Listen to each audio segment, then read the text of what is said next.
Badan Pusat Statistik BPS Provinsi Sumatera Selatan menggelar Focus Group Discussion (FGD) Indeks Demokrasi Indonesia 2022. Dari kegiatan tersebut ditargetkan pada musim pemilu 2024 ID Sumsel dapat masuk kategori baik di angka 79,23.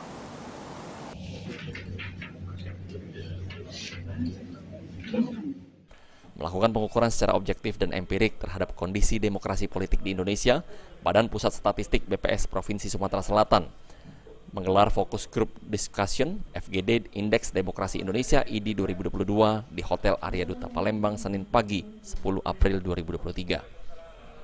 Dalam kesempatan tersebut, staf ahli Gubernur Sumsel bidang pemerintahan hukum dan politik Firmansyah menjelaskan FGD ini merupakan upaya untuk mengukur kondisi politik dan mencari solusi.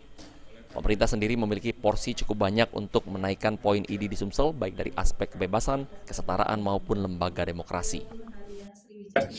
Peran pemerintah, karena memang pemerintah sebagai eksekutor untuk meningkatkan ID ini, dan mudah-mudahan perwakilan dari pemerintah provinsi bisa menyerap apa yang akan dilakukan untuk bisa meningkatkan ID tadi. Tadi Pak Jul bilang bahwa ada 3 penilaian di sini, yaitu ID, yaitu kebebasan, kesetaraan, dan juga tadi penguatan lembaga. Sementara itu, Kepala BPS Sumsel Zulkifli mengatakan dari skor ID di setiap provinsi tahun 2021 masuk dalam kategori sedang dengan skor 78,63. Bahkan dari segi aspeknya memiliki skor cukup tinggi juga, seperti aspek kebebasan dengan skor 86,08, kesetaraan dengan skor 78,51, dan kapasitas lembaga demokrasi dengan skor 72,41.